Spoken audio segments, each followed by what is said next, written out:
Amen. Praise God. Hallelujah. Ang pinakamataas na pagpupuri, pagdadakila, paglulhati ay para lang sa ating pinakamamahal na Panginoon Hesus na buhay. At dobling respeto sa ating beloved Pastor Wildy Estrada Almeida, Pastoral work. sa ating beloved Asad Pastor Lina C. Almeida, Preachers, pastor. maging sa buong Almeida family. Praise God, isang magandang hapon po sa lahat ng may laming kapatiran na rito. Isang magandang hapon po sa ating lahat. Hallelujah! Mga numahal, ako'y taong hindi karapat-dapat magsalita ng katotohanan dahil ako'y dating isang sinungaling sa bungiro, mandaraya, sugarol, marijuana, isang adik. Ngunit tinawag ako ng mahal na Panginoon sa kongregasyon na ito at binago ang aking buhay. At ako'y nagpatuto ng Diyos dito, buhay na buhay at tuto. May mahal, nung ako'y wala pa dito, nabanggit ko na ako'y mandaraya sa bungiro, ngunit ngayon binago ng mahal na Panginoon at tinawag na bilang isang manggagawa, 1991. Hanggang sa ngayon, aking hindi pinagsisihan, ngunit aking pinapasalamatan ng mahal na Panginoon. Kung hindi ako tinawag, patay na ako ngayon. Dahil ang aking mga barkada noon, sinalvage ng NPA, tinabunan na lang ng dahon ng kawayan. Nung kami nangakyat ng bahay, nang abang ng sakyan, ako'y gustong kong magkaroon ng grupo noon na isang masama, mamatay tao. Gusto ko maging hard killer. Ngunit tinawag ako ng mahal Panginoon, binago ang aking buhay. Kaya nga sabi ko mahal, mga mahal ko mga kapatid, hindi ako rapat-dapat magsalita. Ngunit dito, ang buong katotohanan lamang po ang ating sasabihin. Amen. Hallelujah. Amen. Kaya po mahal, kung maalala po natin, year 2000, na inakyat ng beloved pastor ang kampo ng mga bandidong Abu Sayyaf. Kinausap kami isa-isa ng beloved pastor at tinanong, ilang percent ang pananampalataya nyo? Ang sabi ng beloved pastor, kung 80% ang pananampalataya nyo, 90%, 99%, mamatay tayong lahat doon dahil hindi basta-basta ang mga bandidong mamatay na mga Abu Sayyaf. Pagdating doon sa Hulo-Sulo, ang beloved pastor on fasting pa at ang kanyang hawak na bulpin at papel, yon ang nagdidikta kung sinong kasama na umakyat doon sa kampo. At sumulat ang beloved pastor na kailangan mayroon kaming makausap na Abu Sayyaf at makontak si Commander Robot doon sa kuta. Hindi kalaunan, nakontak ng beloved pastor si Commander Robot at nakausap. Ang sabi, Commander Robot, ngayong araw na ito, aakyat ako dyan. Ang sabi ni Commander Robot, Pastor, huwag, dahil napakadelikado. Ang sabi ng beloved pastor, Commander Robot, papayag ka at sa hindi, aakyat ako. Ang sabi ni Commander Robot, Pastor, bigyan mo kami ng isang oras para mag-usap-usap. After 1 hour, tumawag ang commander, Pastor, pwede ka nang umakyat. Nag-arkila kami ng jeep at isang FX. Dahil hindi kasya sa FX, doon ako sa jeep. May karga kaming bigas. Ang aming guide na taga GMA7 sa radio station doon sa Hulo-Sulo, sumama. Ang sabi niya, Pastor, napakadelikado. Iyong moving camera mo na yan, kunin yan. Lahat ng kagamitan nyo, kukunin yan. Ang beloved pastor, hindi nagsalita, ngumiti. Hindi nga nagkamali ang guide. Talagang kinuha lahat yan sa amin. Pagdating doon sa checkpoint, dahil nga may mga harang na mga sundalo at mayroong message from Malacanang dito sa mga sundalo dito sa Luzon na ang grupo ng Miracle Crusade aakyat, harangin, huwag papayagan na umakyat. Ngunit sa himala ng mahal na Panginoon, nakaakyat at binuksan po ang harang. Napaka-imposible, kahit sabihin ko nga eh. Ang umakyat doon sa kampo ng Abu Sayyaf, dahil nga probinsya, yung mga ultimong ordinaryong mamayan, yung mga damit na mga, sabihin natin ordinaryo, kami nakabarong, naka-long sleeve, at kasadsaran pa talagang may hostage doon, talagang hindi kami papasukin. Ngunit, umikot ang mga sundalo, tiningnan, binuksan, umabanti kami. Pagdating sa unahan, may nakaharang na naman. Sa isip-isip ko, ito'y mga kapgo. Sa tuwa namin, aking kasama ang ating Blood Ordained Preacher Henry Fuller, may leaflets po kami. Invitation para magkaroon ng Bible study doon sa kampo ng Abu Sayyaf. Napaka-unique na Bible study. Walang ibang gagawa niyan, kundi taga-Jesus Miracle Crusade lang at beloved pastor. Mga mahal, pag sinabi mong Abu Sayyaf, nasa isip kagad natin, pugot ulo. Mamatay tao, nag-hostage.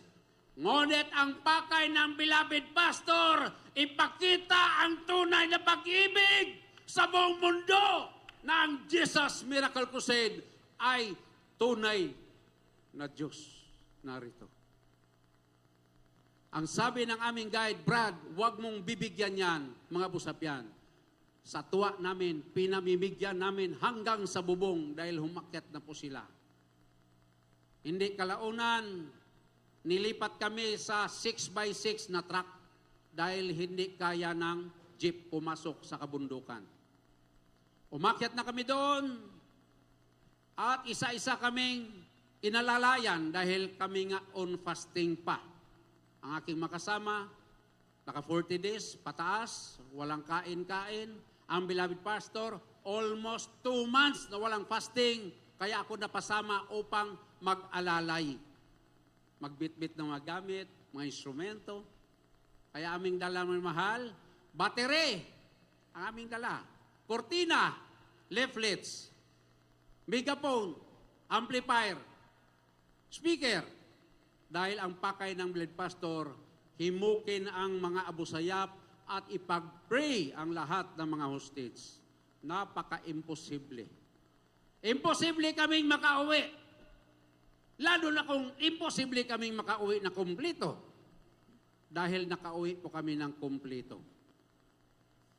Pagdating doon, sa kampo ng Abu Sayyaf, ang sabi ng Bled Pastor, Brother John, ihanda mo ang kagamitan, mga instrumento, at ako'y magsasalita. Nung tiningnan ko ang instrumento, wala na. Hindi ko na alam kung saan na dahil kanya-kanyang tago ang mga Abu Sayyaf sa gamit namin. Agad-agad ako lumapit kay Commander Robot at sinabi, Commander, ang beloved pastor magsalita. Wala yung amplifier, wala ang microphone, wala ang speaker. Kung pwede, balikan natin doon sa highway. Ang sabi ng commander, wag na, takip dilim na, delikado, kung anong mayroon. At mabuti mayroon kaming dalang megaphone. At hindi hadlang para makapagsalita ang beloved pastor. At akala namin ay parang pistok lang na ang beloved pastor magsalita ng mahinahon dahil teritoryo ng mga bandidong mamatay tao. Ngunit inumpisahan ng malakas na boses ng beloved pastor at tinawag si Commander Robot para magsalita. Tinawag ang aming kasamang si beloved Kuya Hermie para kumanta ng Christian song. Doon, may mahal, bawal magsalita doon ng Christianity. Bawal doon magbasa ng Biblia. Bawal magkanta ng Christian song. Bawal magbitbit ng Biblia. Ang sabi ng isang commander sa Patikol, ang kaparusahan ni Pastor Almeida, kamatayan. Insulto sa amin, naakyatin kami dito para mag-spread ng gospel ng Word of God. Ngunit ang kamatayan na sinasabi niya, hanggang kami nakauwi, buhay na pinaghimalaan ng mahal Panginoon. Hallelujah! Praise the Lord! Hallelujah! Kaya mga mahal, ang mahal Panginoon, hindi kami iniwan hanggang sa aming pag-uwi. Hindi lang yon. Second night, pangalawang gabi, hindi ko makalimutan. Kami nagpupuri dahil ugali ng Kristiyano ng Miracle Crusade, magpupuri yan araw-araw. Doon na patunayan na walang sino makapagpigil ng pagkanta, pagpupuri sa ating pinakamahal na Pinoon. That's right. Magiging bagyo, magiging baha, lindol, ang tunay na Kristiyano, tuloy ang banal na gawain. Noong kami nagpupuri ng hapon, palakas ng palakas ang aming pagpupuri at nagkapuspusan pa, nadama namin ang Holy Spirit na malapay noon. Nag-speaking tongue pa ang aming makasama. May isang abusayap nagpaputok. Bang! Tama na yung pagkanta nyo. Nagpaparinig kayo sa mga sundalo para malaman nandito kayo. Tama na yan. Ang beloved pastor lumingon sa kanya na may malaking busis. Brad, walang sinong makapagpatigil ng aming pagpupuri dito dahil yan ay kalooban ng Diyos. Biglang kumambyo ang busis ng abusayap at nagsabi, sige, ituloy nyo, ngunit hinaan nyo lang. May isang abusayap aking narinig, pagdating ng alas 4, magdanak ng dugo. Dahil kami pinaghinalaang mga sundalo, mga spy. Dahil ang aking gupit, military cut, ang aking makasama, naka-boots, ang aking ibang kasama, naka-radio ng ICOM, naka-camouflage at naka-six-pocket na pantalon. Dahil 100% sa kanilang pag-iisip, kami mga intelligence. Pagdating ng alas 4, magdanak na ng dugo. Ang sabi ng beloved pastor sa bawat isa sa amin, huwag kayong matakot mamatay. Huwag kayong matakot sa baril. Huwag kayong matakot sa busayap. Hindi tatagal ang mahal pa nun maghihimala. Pagdating ng alas 4 ng madaling araw, tuloy-tuloy ang aming pagpupuri. Hindi na kami masaway ng abusayap at sila'y nanahimik lamang sa tabi. At isa-isa kaming tinatanong kung bakit kayo umakyat dito. Para kaming sinisisi, bakit pa kayo umakyat? Ang sagot ng aking mga kasamang warrior, hindi kami natakot mamatay. Man, hallelujah. Hallelujah! Ang tunay na Kristiyano, hindi natatakot mamatay dahil sa Ebanghelyo ng ating dakilang Diyos. Pagdating ng alas 4 ng madaling araw, ang beloved pastor tumayo at sumigaw, victory in Jesus' name! Right, hallelujah. Sa gulat namin, pati ako nagulat ang aming makasama, lalo't higit nagulat ang mga abusayap dahil ang sigaw doon, hudyat ng assault, sabay kasa ng kanilang mga baril, sabay kalabit, at hindi namin maintindihan ang putukan. May malaki, may sunod-sunod na putok, may malilit na putok, na akala mo'y New Year na. Tinapa-kapa kong aking katawan, sabi ko wala naman akong sugat. Man, hallelujah. Pagdating na ng tangha, maliliwanag-liwanag na. Nung hindi pa inabot ng liwanag, ang beloved pastor palakad-lakad doon sa bahay na walang dingding. May 5 abusayap, warrior, may bit-bit na mahabang baril, sabay direbuke ng beloved pastor, kayong lahat magsisi kayo. Hindi nagustuhan ng abusayap, sabay kalabit silang 5 ng kanilang mga baril, tinutok sa dibdib ng beloved pastor at kinalabit. Sabay rebukean kami, be frozen. In Jesus' name, baril hindi puputok sa mga nisos. Ang baril, hindi puputok, hindi makalabit. Praise Ang the ngipin ng Lord. busayap, nakadikit lang. Sa galit, nung kinabit sa taas, pumutok ang baril, sabay atras ang 5. Ang isang abusayap kumuha ng 45, sinintro sa noo ng blind pastor. Kaming lahat, ako hindi na po nakalis sa aking niluhuran. Rebuke kaming lahat. In Jesus' name, be frozen. 45, hindi pumutok. In Jesus' name. Ang 45, kinalabit ng kinalabit, hindi pumutok. Nung kinalabit sa taas, Pero, pumutok. hallelujah! Umatras yung abusayap. May isang abusayap, may bit-bit na itak. Tinakbo ang aming kasamang pre-warrior. Tatagpasin sa liig. Ang beloved pastor, lalong sinugod. Yun nga ang sabi ng isang abusayap na commander, si Cesar Abusabar. Sa milyon-milyon na mga Kristiyanong nakilala ko, isa lang ang tunay na Kristiyano, That's right. si Pastor Almeida.